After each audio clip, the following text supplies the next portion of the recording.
everyone, and welcome to Call Your Hits, a Storm Riders Airsoft podcast.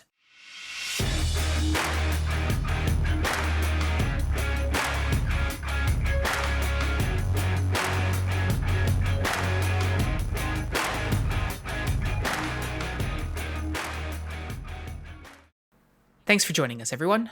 Today, we're going to be doing another Q&A, answering your questions that you've submitted to us either on the Discord or in the YouTube comments. As a bit of a bonus, these are questions that we've gotten a few times in the past, not just sort of one-offs, but I think it's they're good questions to dive into a little bit because they address some of the misconceptions that you often see with airsofters, especially like first-time airsofters or airsoft beginners. But you may learn something, so definitely worth checking it out. So the first question that I wanted to address has to do with Lipo alarms. And we talked about this on the Discord. And the question was, can I use a 7.4 volt Lipo without a Lipo alarm? Is the voltage low enough, in other words, that it doesn't require a Lipo alarm? And the answer to that is that you're not really using a Lipo alarm because of the voltage. Yes, you can put a 7.4 volt Lipo in most guns and it's not going to explode the gears or ruin your gun. That's not really why we recommend against using them without a Lipo alarm, though. So, yeah, the voltage of the battery, the voltage of the Lipo doesn't actually have any impact on how that Lipo actually operates, right? Whether it's 7.4 volt, 11.1 volt, or some mythical 1 million volt, it doesn't really matter. The bottom line is, if you run a Lipo completely flat, there's a chance that the battery will have a catastrophic failure, which means that it could start melting, catch fire, damage your gun, potentially damage yourself, etc. So that's why we recommend using, for example, a charging bag when you're charging your Lipos at home, and so on and so forth. And whether the Lipo is 7.4 volt or 11.1, that doesn't change anything. So if you're using a Lipo, you should have some sort of Lipo alarm in your gun. Does that mean that it has to be like a $150 BTC Spectre MOSFET? No. Yeah, no, the $2 Lipo alarm that you can buy from probably Walmart, Canadian Tire, depends on where you are, is not going to run you a ton of money, and it will do the job. I recommend MOSFETs for a whole bunch of other reasons, but ultimately having a thing attached to your Lipo that goes, oh, the voltage dipped, beep, beep, beep, beep, beep, so that you stop there and don't end up catching your gun on fire is essentially the real goal. And I think you said something important, which is people might not realize, but these are not like mods that you're making to your gun. It's literally just like a little chip that you plug into the smart port on your battery. You don't need to be a gun tech to install them. You just get it, plug it into your battery, and off you go, if that's the route that you want to take. Yeah, unlike almost everything we've ever talked about in terms of modifying your gun, it's literally plug and play. It doesn't even require a soldering iron. And so they're really cheap and they're not complicated. It's very, very simple piece of machinery, or rather a very simple piece of circuitry.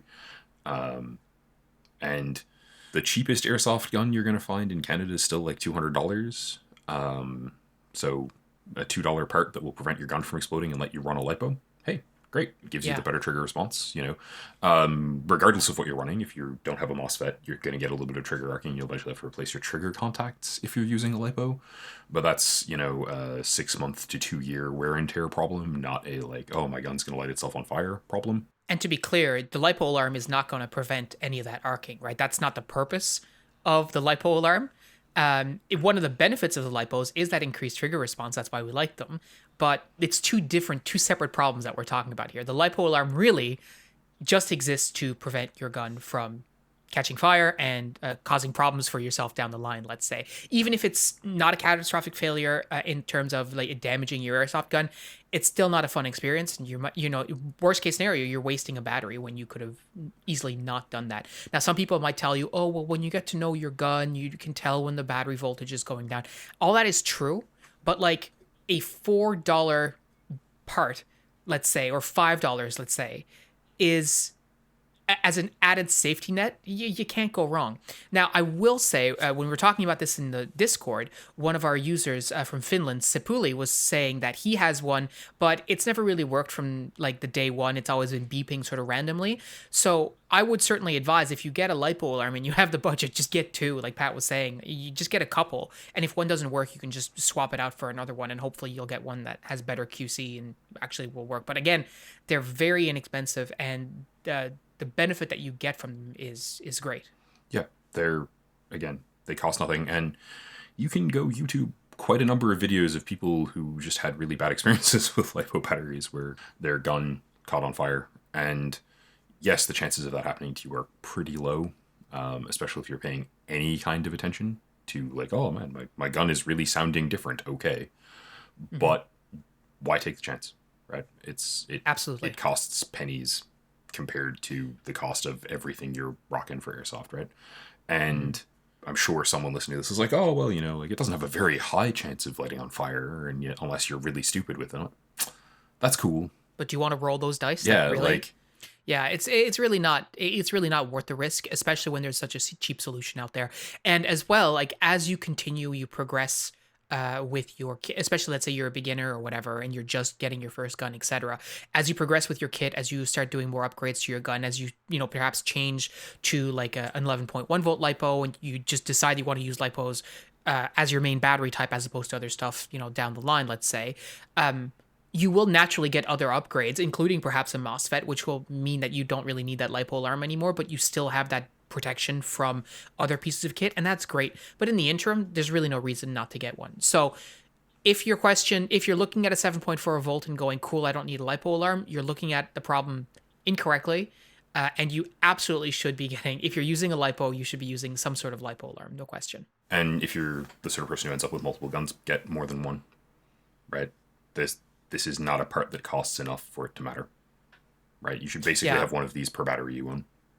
Exactly. If you have multiple batteries, have one per battery, and when you're swapping them, it's just very quick sort of deal. So the next question that we wanted to talk about was a question that gets asked actually very frequently, which is, do suppressors actually work for Airsoft? And before we get into the nitty gritty of this, I just want to be clear about something. Like, we're not firearms experts, so we know conceptually how they work. I have never used a firearm that has a suppressor, nor has Pat. I'm 100% certain. They're incredibly illegal in Canada.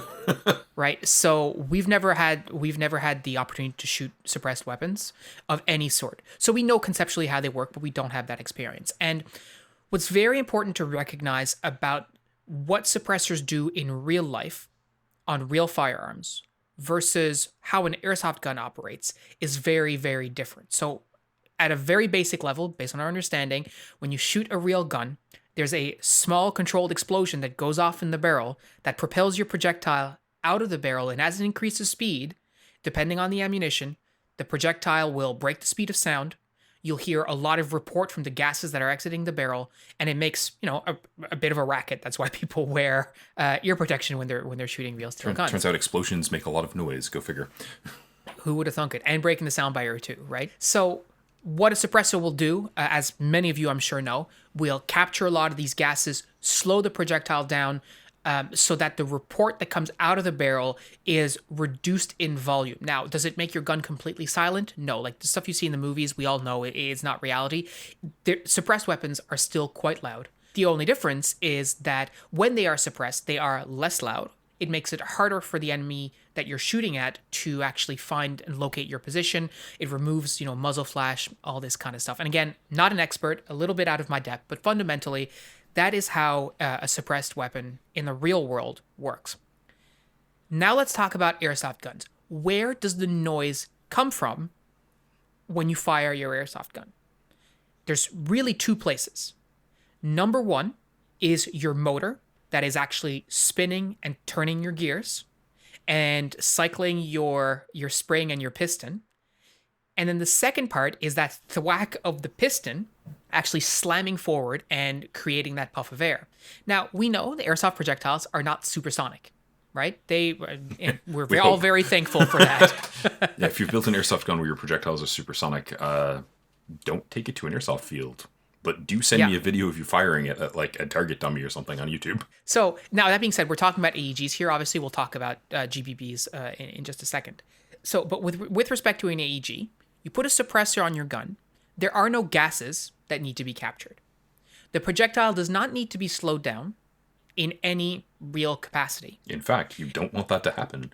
Right. And so really you end up with a suppressor, and some of them have like padded foam and stuff in there, but most of the noise that is coming from your gun isn't actually coming out of your barrel. So that suppressor is not doing what it does for a real gun. And some people will say, well, it will reduce the volume a little bit. It will change the timbre of the gun and make you sort of harder to locate. And while that is potentially true a little bit, like, yeah, it might muffle the pop from the barrel or something like that, it does nothing to change the vast majority of the volume from your gun, which is your motor, your gears, your piston, etc. Yeah, and I mean, the amount of change in tone or volume or anything that you're getting is trivial, ultimately. Phil and I have both run suppressors on our airsoft rifles at various times, and predominantly both for the same reason, right? The actual reason you see them on any AEG specifically is that they allow you to hide a longer inner barrel.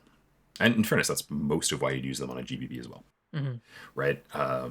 Pretty much every suppressed Glock or Beretta that you'll ever see for airsoft is absolutely using that to just hide twice as much barrel as a pistol usually has, and is getting probably significant improvements in accuracy out of it, but no actual silencing effect, right? No meaningful silencing effect, Yeah. right? Like, again, I've absolutely been shot at by guns that had a suppressor on them, and does it sound exactly the same? No, I think this is just purely from my my experience with this, right? I'm not there with like a something measuring the decibels or whatever, going like, oh, it's 1 decibel lower or whatever. Like, I'm not doing that, but just listening to it, I'm like, oh yeah, that sounds a little bit more muffled.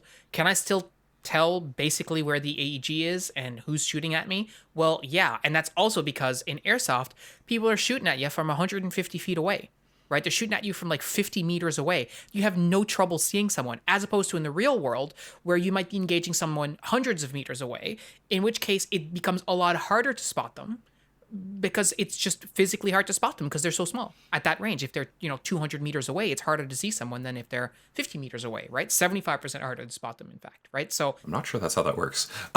well, yeah. But yeah, I mean, the reality is, if I have a suppressed airsoft rifle, right, and even if it is muting it slightly and making it, it's a little fuzzier in terms of being difficult to position exactly where the guy shooting at me is, you're talking about shooting me within a range where if I'm having a normal conversation in my normal speaking voice, you're like, oh, Pat's over there. Yeah. I don't need to shout for you to know where I'm standing.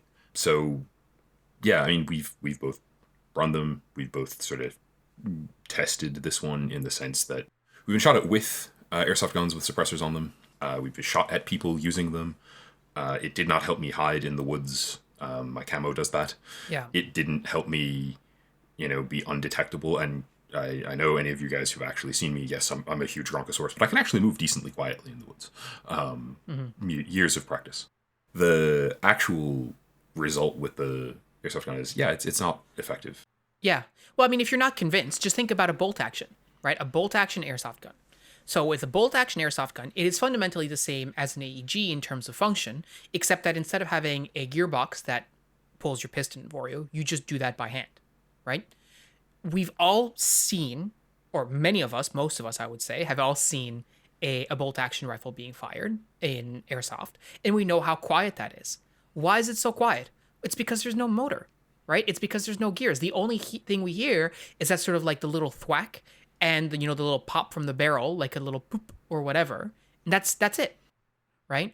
And so when you slap a suppressor on, the only thing you will really be doing is muting that poop a little bit more compared to an AEG, where again the bulk of the sound is coming from your motor and from your gearbox. So if your goal is to reduce the volume and the sound of your AEG, well, what can you do? And splitting a suppressor is probably not going to do it, but there's other stuff you can do. Yeah. So if you're looking at decreasing the noise signature of your AEG, specifically again your AEG, yeah, make sure you have a good shim job, right? If everything is spinning freely and you have just the minimum amount of energy being dumped in the system to run it, then it's going to make less noise. Your motor's going to rev up less. It's not going to get as loud. Your gears are not going to make as much noise. Put in a servo pad to it decreases the impact force against the front of your gearbox, measurably enough that it helps prevent it from cracking. And they're just good things to have anyway. But it does make your gun a tiny bit quieter. At the end of the day, though, you're not going to end up with something that does the movie super quiet pew pew. It's just not a thing anymore than it is in honestly real steel shooting. Not for the same reasons at all, but that commonality is there.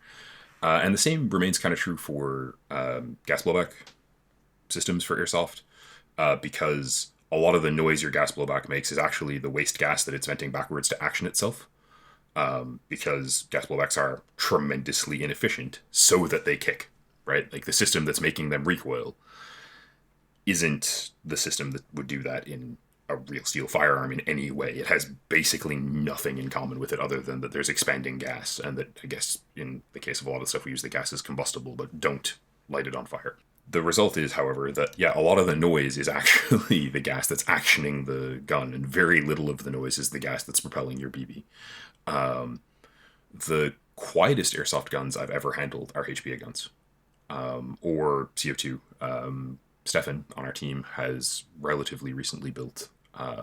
He's got a Kythera running in a 416 body, and it's very, very quiet because it's just pop, pop, pop, pop, pop. It's probably the quietest airsoft gun I've ever heard. And because of the way that works, right, there's no actioning or anything. You might actually be able to put a suppressor on that and have it detonate even more if you wanted to. And it might actually sort of function the way it's supposed to. But while I'd love to test that, and I'm probably going to message him about it when we finish recording this episode so that we can, I'm still not meaningfully convinced that it's worthwhile or worth his effort. He's also got a bolt action that he's running on CO2, and that makes no noise. You'll never, ever find him because of what it's shooting. It's just extremely silent. It is the quietest airsoft gun I've ever encountered. It is, in fact, quieter than, I have a really old, break open action compression air gun that used to belong to my grandfather, and it's quieter than that. So that is an option if you want a really, really quiet airsoft gun, but fair warning, the work to get the bolt action operating was significant, and so was the expense, and the Kythera is a separate, increasingly I think very cool monster, but it's another thing. Yeah, and it was a tremendous amount of work and trial and effort to get it running. And if you think about the woes of my airsoft gun, they're nothing compared to the amount of trouble that Stefan had to go through to get it running. Now, it's running now, and it's awesome, but there were a lot of headaches along the way. As Pat said, it is a beast. There's a lot to it. And I'm not even going to pretend to claim that I understand what he went through. So. And realistically, I've never built one. I'm looking at it because his is really cool and I'm a dork. But the tuning of it is a lot closer to tuning a paintball gun than it is to tuning an airsoft gun. And it's complicated. So it's one of those things where you can't buy a Polar Star or a Kythera or whatever and just drop it in and expect it to run out the box completely fine. It's going to require some tuning. I do intend to get Stefan to help me with mine when I eventually get around to buying one, or if I get around to buying one, because he's already done a bunch of the learning and the legwork. And man, if you have someone available to teach you how to do something like that, then great, that'll save you a ton of frustration. Yeah, and I think if I recall correctly, he and Todd on the Discord actually did a bit of spitballing and working together to try and because I think Todd has a lot of experience with the Kythera as well, so he was able to nudge Stefan in the right direction. So if that's a project that you want to undertake for yourself, definitely good to have a resource that you can bounce stuff off to get it working. Yeah. One of the things that's really cool about our Discord is definitely, and yes, I know Discord folks, I lurk too much. But one of them is definitely just, we've got a really cool crew of people who are interested in talking about tech stuff, and who have a whole bunch of knowledge to sort of pull from. Yeah. So all that being said, to come back to the question, do suppressors work in airsoft? No, not the way you want them to. Their purpose is very different, and it's much more about hiding the inner barrel. If you want to make your gun quiet, there's a lot of different ways that you need to approach it because you're not solving the same problem on an airsoft gun that you're solving on a real steel gun. So just keep that in mind. And just to close, though, we do acknowledge that they can look really cool. Yeah, definitely. And when I ran one, it was mostly for the looks and a little bit of the inner barrel, but mostly for the looks. So yeah, just like we always say, Airsoft is a fashion show. So if it looks cool, just slap it on there. So the next question has to do with magazines. One of the big questions that we often get is, I see you're running metal mags. Should I be running metal mags or am I okay to run plastic mags? And so we want to talk a little bit about, just in general, sort of the pros and cons of the different kinds of mags that we've run in the past. I think it's fair to say for Patrick and myself, we've primarily exclusively run M4 mags, right? So if you're looking at Pat P90 mags at some point, but like when we're talking about like metal mags or plastic mags, we're talking about the big two, right? Either AK mags or M4 mags, and the bulk of our experience has been with M4 mags. So let's just put that out to the side for right now. I feel like that there's some transferability there in terms of what we're going to talk about. Definitely, yeah, absolutely. But neither of us has run an AK for any length of time, so that caveat is important, yeah. And you can't get metal P90 mags. Yeah, well, there you go. Where I want to start with this is just to say we have used polymer, we've used plastic, we've used metal, M4 mags in a variety of different like form factors. We've used like Stanag mags, we've used the EPM mags, the P mags. I've used Vietnam Shorty 20 round mags. Yep. And we've used mid caps, we've used real caps, and of course we used high caps. Our preference is the mid cap, obviously. Just because you get the flexibility of being able to do cool reloads. If you want to real cap them, you can do that. It's easy peasy. We did find, or at least I've found when I ran real cap mags or when I real cap mid cap mags, that I don't really like only having 30 rounds when I could have 70. Yeah. It's just there's a practicality of a lot of the places we play and a lot of the time we play, there are people who are running high caps, and I need more ammo in order to be able to compete, essentially. Yeah, so I mean, if you're playing a game where ammo restrictions are a thing, then real caps for sure. But if for us, like on a random weekend skirmish where everyone and their dog are running a high cap or box mag or whatever, limiting yourself to 300 rounds per game is kind of tough. But anyways, that part aside, the main considerations when we were starting was we wanted to have literally as many magazines as we could carry, and we carried a lot more back in the day than we carry today. I know on my person at the time, on my Cyraz, I would carry 8 mags, and I would carry at least another 2 on my belt, plus the 1 in the gun. And then, wherever I could stuff them essentially in my backpack and so on. And when I was starting off, I wanted to pick up whatever I could, and so as cheap as I could. So typically I tended to go with plastic. I know the brand at the time, we had these Star Mags was the brand, and you could get a box of 10 mags for $40, right? So that's $4 per mag. And that was really good value because at the time, firstly, I didn't run a dump pouch. I was very much, and I still am, but very much about just dumping your dead mags on the ground, right? And just doing a reload, and you leave the mag there and come back. But we were playing a lot at Redcliffe, and we knew sometimes we might lose a mag because we didn't know where it went. There are holes there that will just swallow the mag. Or you, if you're not careful. It's a dark mag on a dark patch of ground. You might not find it again, right? So we thought, well, the best thing to do there is just have cheap mags. That way you don't have to worry about that. If you lose a mag, it's $4, no big deal. And then a couple seasons later, you just get another box of 10 or whatever. I think there was a point where genuinely we were using genuine real steel mag pulls on those $4 mags. And if you lost one, you were more concerned about the mag pull because it was the more expensive half of the Definitely, problem. absolutely. I absolutely remember those times, yeah. But the intent there was absolutely that we would not have to worry about dumping a mag. And if you use like a GBBR, for example, or GBB pistol, you don't want to drop those mags on the deck because they might break, and that's, a $50 mag or $40 mag. So if you're using like a $4 mag, well, you don't really care, but especially in comparison. So that was definitely a benefit of using those plastic mags at the time. For sure. I lost a Garand mag last summer. And I'm like, they're $30, and I'm still annoyed by it. Not in a like practical way, but just like, I wish I hadn't lost that. Yeah.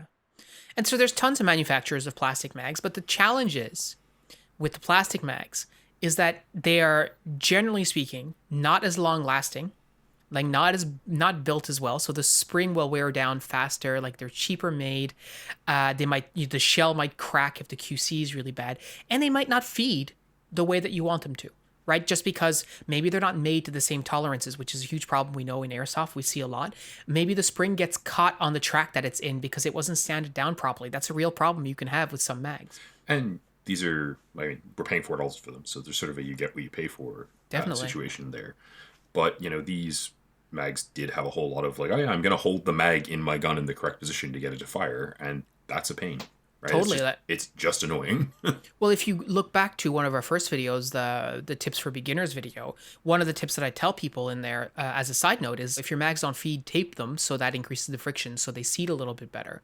With that mag that I'm using in that video is one of those star mags, right? And it didn't feed very well because it's one of those shitty old mags, right? Now, again, like Pat just said, you get what you pay for. So are you willing to deal with a crappy mag for $4? Like, probably. That's cheaper than like a Big Mac. So, right? Like, put it in perspective, it's pretty cheap. I certainly was willing to deal with them for a really long time. They were not a priority in terms of my kit is really what it comes down to. I had less money then than I have now, and I was like, okay, I want a gun, cool, boots, cool. And you're like, yeah, you can get $4 mags or $30 ones. All right, well, there's a clearly correct choice there for Pat when he started playing Airsoft, and I think it's probably still arguably the correct choice if you're on a budget. Yeah. Yeah. But if you're getting into this and you're not on a really small budget, I've reached the point where I would argue all the time for one of the more expensive mags. And I actually don't really care if it's metal or polymer. I've been using metal midcaps for the last couple of years. They're A&K ones, I think. They work great. They feed in my gun. They're very hard to break. I've tried. Not out of malicious intent, just because, you drop them and you walk on them. Because I learned from Phil, to be completely honest, if it's empty and I can toss it in my dump pouch, totally. But if I'm in a hurry, it's going on the deck. Yeah. So that being the case, yeah, I can guarantee they can take a beating. Yeah. They're metal, but they don't weigh as much as like real mags that are fully loaded. Like you're not dealing with that kind of weight, but they are way more durable. There's no question. Like Pat was saying, if you step on it, it's not a huge deal. If you throw it and it hits a rock, it's not going to break. They're a better quality piece of equipment. I have, I think, 5 metal midcaps that I use. They're King Arms, same sort of deal. They're a Stanag styled magazine. With a lot of those mags as well, one thing you can do is the metal shell is separate from the inner track. So you can actually extract the inner track if you need to service it in some way, change the spring if you wanted to if something is wrong with it. So again, unlike the Star mags, which were not really meant to be taken apart in any meaningful way. Like once they were put together, that's it. A lot of these mags can actually be serviced a bit more. You can take the spring out, you can clean it out, like all that kind of stuff. So it is a nice upgrade in terms of the durability, the longevity of it. And overall, like those King Arm ones that I have, the A&K one that Pat has, they feed in just about everything that we've, every M4, I should specify. They feed in just about every M4 that we've tried to get them to feed in. Like all the team guns, like we can share the mags and we have no trouble there. I recently bought a set of polymer EPM mags from Stefan that he had spares. I just happened to mention in our group chat that I needed a couple of mags, and he was like, oh, here, buy these. They're great. They feed in my gun. They feel very solid. They have a great reputation. Some of the guys, including Phil, have been using them for a while now. So it's not that I'm like, oh man, you have to buy metal mags. But I will say, buying good ones is worth it because they hold up better. It's sort of the boots principle, right? Buy a good pair of boots or a good pair of sneakers rather than buying a $20 pair at Walmart, because you'll buy $20 pairs before you wear out one $200 pair. For sure. And the difference between the Star mags and like the A&K mags or the King Arms mags that I'm using, yeah, there's a difference there. I think the King Arms ones are maybe 3 times the cost. I think maybe $15 a mag or something like that, right? A box of 5 is close on like $80 or $90, something like that, instead of $40 Canadian, obviously. But like, it is a huge increase in price, but that's nowhere near what an EPM mag, right? A PTS EPM mag is. That's like 35. So it's like 7 times as expensive. But again, there you're dealing with something that is very well designed, something that's extremely rugged, that has all kinds of features like a really good follower. They have an indicator window to show you when your mag is full versus empty. Like all of these kinds of things that make it just a very good product. And they feed in everything. Some guy I think on Reddit, I believe, did like a like an Excel spreadsheet where they tried all these different kinds of mags in the same like 6 or 7 different guns and recorded which mags fed in which guns. And I think the EPM was one of the only ones, the PTS EPM, that fed in every single gun. So that is to me is a big stamp of approval. That's the kind of mag that I want to have on me, because not only is it going to feed in my gun all the time, if I give one to someone, it's going to feed in their gun too. And, we're, as we've talked about both in the podcast and on the YouTube channel, we're pretty into having swappability between our gear so that as much of our stuff can run with any given set of players as possible. So that's a big deal. And really, though, the biggest thing for us is, so as you tune your gun, especially, we've found the quality of the mag starts to have a significant impact. Largely because your rate of fire gets higher, and if the spring in the mag is a piece of garbage, it will have issues feeding.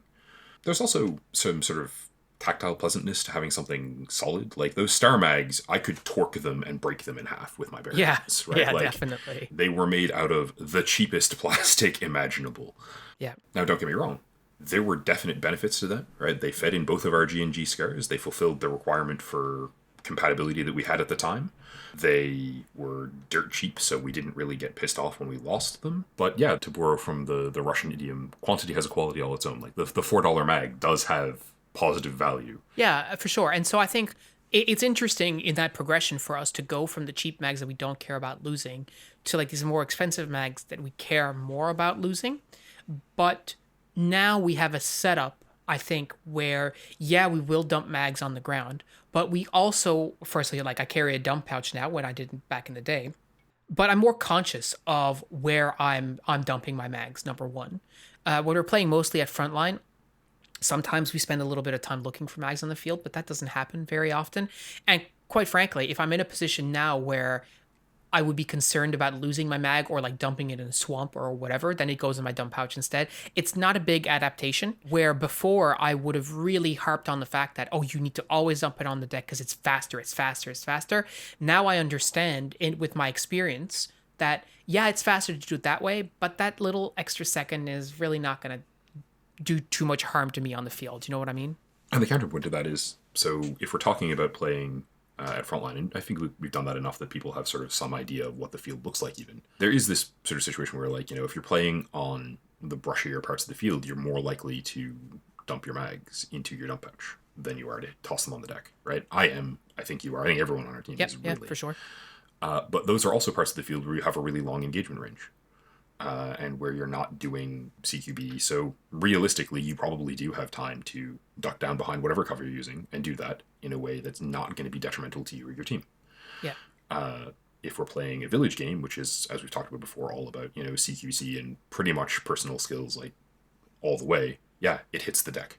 Yeah, exactly. And so part of it's just, yeah, we've reached the point where we've realized that, yeah, you don't always have to just dump the mag instantly to feed your gun. But there are circumstances where the fastest reload is definitely the way to go. And I think that sort of cognizance and the fact that, like, in the village, it's open ground, you're going to be able to find your mags, probably influences the way we do that and how concerned we are about tossing mags in those circumstances as well. Yeah. But I mean, I'm still not reloading my pistol and tossing a GBB mag at the deck. Quite right. Because I'd rather get shot than break a $50 mag.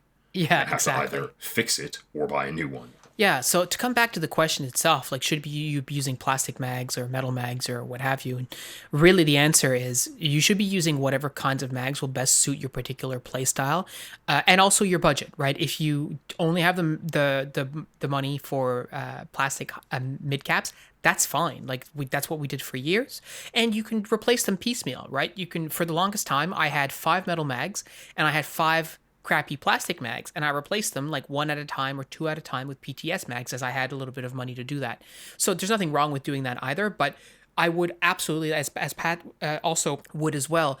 As you continue down your airsoft playing career, you will likely want to gravitate towards more expensive mags, which will likely be metal, or will be like the more expensive polymer mags like the PTS ones. And I know that they make the PTS ones now for AKs as well, and I would expect the build quality to be similar, although I haven't used them myself. But I will absolutely vouch for the M4 ones and tell you that they are worth your money if you're looking to get a bit of an upgrade for your mags. I also haven't used their AK one, but like at this point, I'm sufficiently impressed with the brand that I'm like, yeah, you know what, give it a shot. Mm-hmm. My last sort of closing piece on it, I think, would be that yeah, I'm the same as Phil. I've done it in dribs and drabs, right? The only mags that I bought as a set were the A&K metal ones. I think 7 of them that I bought just as a giant lot, and that was literally because Frontline had them and had marked them down because other people thought they didn't feed well. Yeah. I will mention too, if you're looking at buying secondhand mags, that's totally legit. I've bought lots of secondhand mags, but just to understand as well that if they are used, especially if they are old and they're cheaper mags, someone might sell you 10 plastic mags for like $20 or something. But if they're several years old, you may not get the lifespan you're looking for either. So just something to consider. Yeah, I mean it's one of those things where that's definitely a deal, and honestly, it's probably worth the $20. But you're probably not gonna love them. Mm-hmm. The last question that I want to answer is a bit of a hybrid of questions, or sort of a mashup of a lot of different questions that we often get and we see in the Discord a lot, which is, what is the best SMG? What is the best M4? What is the best AK-47? What is the best, you name it, XYZ, whatever. Bottom line, when you're asking people what the best X is, you need to understand that everyone will have a different opinion. When it comes to airsoft, there is basically no consensus on what a particular best of something is, because there's a lot of different factors that come into play. Firstly, what is your particular use case? Are you a short guy like Phil, or are you a tall guy like Pat? Because that will determine, for one thing, what is the best type of airsoft gun for you for your particular situation. If you're a big tall guy like Pat, a little tiny gun like an MP7 might be fun to shoot, but that might not be the most ergonomic for you. Yeah, the ergonomics are iffy. Right. If you're a short guy like me, a Mark 249 might not be the best sort of AEG platform for you. Yeah, and the M60 is right out. Like when you're asking people what the best is, they're not you, so they don't know the particular of your use case. The second thing is that airsoft quality control, as we've talked about in the past a lot, is all over the place. So some people will tell you, oh my God, VFC is the best brand ever. And other people will tell you VFC is complete garbage. And you will very often get both ends of the spectrum. And not very often will you get sort of that middle ground of, yeah, it's okay, right? It's either it's great or it sucks. And you will hear that about every brand. And people tend to be very sure one way or another. Oh, yeah. And generally, that's because they had their own experience with it, right? Chances are, if you buy, let's say, a VFC as an example, you're buying one VFC. You're not buying 50 and then figuring out which one is the best out of that lot and sending 49 back. Like, nobody does that. So you get a VFC and it sucks and you go, oh my God, VFC is absolute garbage. Or you get a VFC and it's great and you're like, wow, VFC is so good. That's your only point of reference. And it's like that in airsoft, and I'd say in a lot of different stuff, but we're talking about airsoft in particular. It's like that for everything, whether it's your gear, your guns, your ammunition, your red dot sights, your whatever. Yep. And I mean, we have, to give a really great example of this, there was a period where just bolt actions were super, super available here. The Frontline had brought in just a ton of them. And most of them were terrible. But one of our teammates got one, and it's just like, this is inexplicably good. This is just, everything is perfect. And it just works great. Why?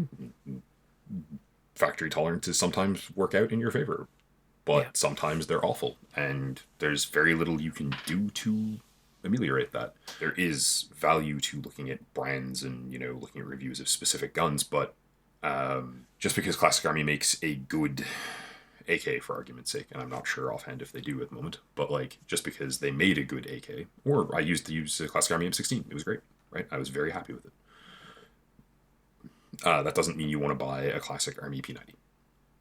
Mm-hmm. In fact, I've worked on them. They're terrible. Right. Right? Or at least the ones that I worked on were terrible.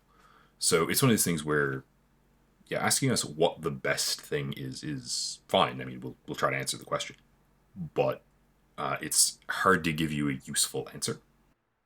Yeah, and I think too, like there's when you're coming in with the question, what is the best X? You're looking for an answer, right? The reason you're asking that question is because you want to find out what the best is, presumably, so that you can buy that thing.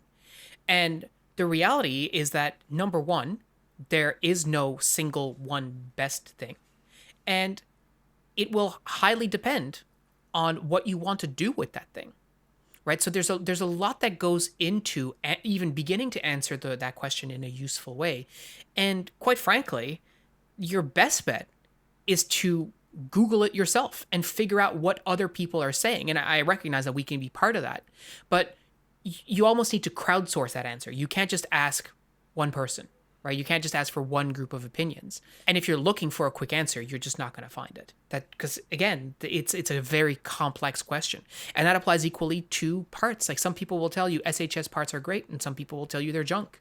Some people will tell you that Teen Lee motors are the best, and some people will tell you that they run really hot and they're garbage. And I'm not sure where I fall particularly on that spectrum, but I'm going from one extreme to the other pretty quick. But that's all part of that experience. And at the end of the day, too, when you're thinking about what the best of something is, a lot of it also comes down to what is your preference? What do you like, right? So if you ask someone, well, what is the best SMG for CQB, for example? Well, there's a lot of different SMGs. There's a lot of different form factors. There's a lot of different brands. What do you like, right? Do you like the MP7? Do you like the P90? Do you like the MP5? Right? Do you like the MP40 for that matter? Like, I don't know. But what you like will inform the answer that you get. For sure. One of the really good examples, actually, just because it's the thing I'm poking at and have been poking at for the last couple of weeks. So you can buy an M249 that's made of metal. You can buy, there are brand new ones like last year, I think, that are made of plastic. They're super light. And it's like, well, I want to have the saw look, and I want to have sort of the rate of fire for whatever reason. I want to do the LMG gunner thing, but I don't want to carry a gun that weighs a ton. Hey, all right, there's an option. Yeah. What you want to do is going to influence what's useful for you, right? So I like tiny guns. Talked about it a bunch. I could frankly go build a P90 that works really well. That's not a problem. I have the skill set to do that. Ergonomically, it's very silly. It's not a comfortable gun for me to fire. It's also not a practical gun for most of the stuff that I do. We have an outdoor field that is almost exclusively where I play my games at this point. I'm almost always either at medium to long engagement distances. I do relatively little CQB, even in the CQB fields, and when I do, I often use my pistol, just because it's fun. So, could I buy a P90 and make it work and then use it only for the CQB games? I guess. But that's a lot of time and effort and money when realistically, there's literally nothing that prevents me from humping around a DMR length rifle and using it completely freely in every environment. Mm-hmm. And so to put the question in perspective just a little bit more, imagine going to Home Depot, going to the appliance section and saying to the guy, hey, what's the best refrigerator? Do you mean the most expensive one? Do you mean because again, will this refrigerator fit through your door? Right? It might have features that you don't need. It has a slide out freezer and you don't care about that. And then you're like, okay, thanks very much. And you go to the power tool section and you say, hey, what's the best power tool? What are you trying to do with it? Are you trying to build a house? Trying to tear down a house? right? Like different The tools. best power tool for drilling a hole in concrete is very different from the best power tool for sawing wood. Right, totally. And even then, like even if you're like, hey, so for example, we said, well, I want to do CQC, what's the best SMG? Cool. So think about this question. I want to cut some wood. What is the best saw? There's a lot. What are you trying to do? Are you trying to cut angles? Because then maybe you want a table saw, right? Are you trying to chop down an old shed on your property? Maybe you want a reciprocating saw. I don't know. But there's a lot. So I guess what I'm trying to get at here is when you want to find out what the best whatever is, the first thing you need to consider is what exactly are you trying to achieve? And we've talked about this a lot in the podcast in the past, especially when we're talking about upgrades for your gun and all this kind of stuff, right? You need to think before you even open your mouth to ask this question, what am I trying to achieve? What is my end goal? If your end goal is to buy an SMG and you don't care what it is, then fine. But I would guarantee that most people, if you say, hey, so I think this SMG is great, they might go, I don't really like the look of that.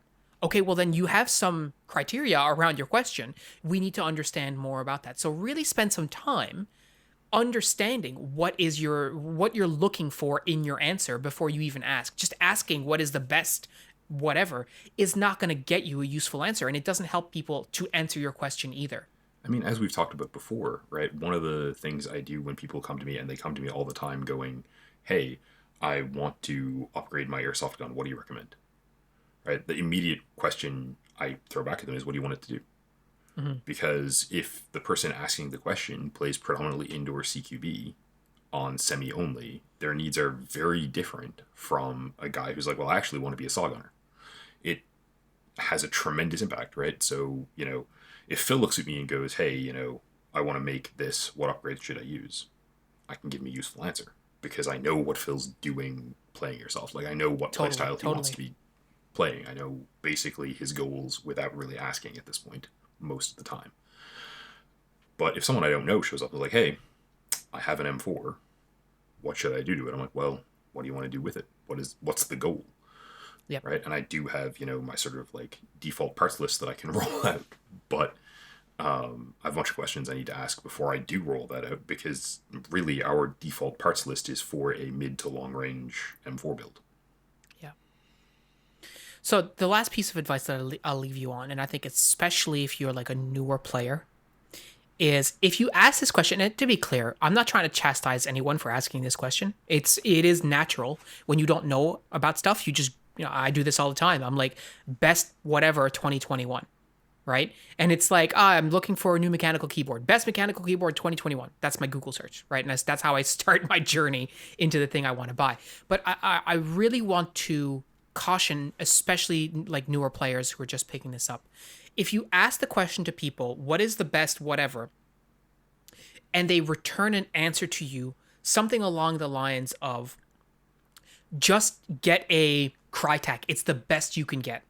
Or just get this, it's the best you can get. Don't even look at anything else. This is the best of what you're talking about. And they haven't asked you anything about what you're trying to achieve, what you're trying to get your gun, what kind of gun you like, all this kind of stuff. They just blurt out the answer. Oh, VFC is the best brand. I would be highly cautious of going down that road because people who will proselytize certain brands over others in a very casual way without trying to understand what people's needs and wants are. They're just like, oh yeah, this is the best. It's the best. It's the best. Really are showing a lack of their own knowledge. And to me, if someone does that, I'm like, okay, cool. And I'm going to take it on. I'm going to do my own research. I'm not necessarily going to take it at face value. So that is one word of caution for you. If you're hearing people tell you this is absolutely unequivocally the best for every application, I wouldn't take that at face value. And that applies to us because, I mean, there are pieces of kit that we will absolutely tell you, yes, just buy it. The Slingster has, I think, all of our teammates who have one have an unreserved love of them. But that's still worth taking with a grain of salt and thinking about what you want, what you need, and what your goals are. And going and doing some reading and some research and figuring out, hey, okay, what are the drawbacks to this piece of kit? Because, I mean, we've talked about this before, but there are things a single point sling does better. Yeah, for sure. And there are environments where single point sling is a better piece of kit. Yeah, and even for us, like when we've talked about the slingster, we've always said there's other really good options out there. There's like the BFG, like the Vickers sling, Viking Tactical has a 2 point sling. Like we're not telling you, oh, it's the only thing to do. Nor are we saying that 2 point sling is the only kind of sling that you should be looking at. Aside from 3 point slings, I know Shane will be upset with me for that, but you can take your 3 point slings and stuff them as far as I'm concerned. I really do think that when people are giving you sort of these like really hard answers and are closing doors, that's a time for you to just sort of step back and go, okay, that's probably not the right answer. This is really more of this person's opinion. Now, that being said, if you then go online and do a bit of research and you see that everybody is saying this exact same thing that this person is saying, then maybe they're right. But chances are, I would say that that's not going to be your experience. So whenever someone really pushes something really hard without understanding your needs, I would be cautious before jumping in. Sure, it might work for you, but chances are there could be other stuff out there that might work better. And I mean, I've mentioned this before, but one of the first things I do when I'm looking at a new piece of airsoft kit, especially airsoft guns, is name of gun, brand of gun, known issues into Google right away. Mm-hmm. Because if you get 500 hits and all of them are talking about the same thing, okay, walk away, right? Yeah, for sure. But if you get 10 hits and they're all talking about different issues, it's probably not a big deal, right? Yeah. So there's sort of, yeah, I guess really what we're both getting at is there isn't really a substitute for doing your due diligence and actually looking into it, even though, you can go look at YouTube right now and you'll find 1,000 people telling you that this is the specific AEG, not even the specific brand, the specific only AEG you should ever buy. For sure. So, guys, thank you so much for the questions. Hopefully, you found them helpful. As you will have heard us talk about in the episode, we talk about the Discord a lot. We have a lot of really good conversations with people from all around the world. We would love for you to be a part of our community. The link is in the description. Come on and join us. Have some conversations about guns, gears, how airsoft is played in your country, and just about everything in between. If you need some advice on gun teching, we're there. If you want to crowdsource some information about things that work and don't work, that's there too. But it's a really great place to hang out and have some fun conversations, really positive, wholesome conversations about airsoft as well. So do please check it out. As always, as well, if you like this content, make sure to like, subscribe, and leave a comment. That does help us out a lot. And until next time, that's all we've got for you. So we'll talk to you next week. Have a good week, everyone. We'll talk to you soon.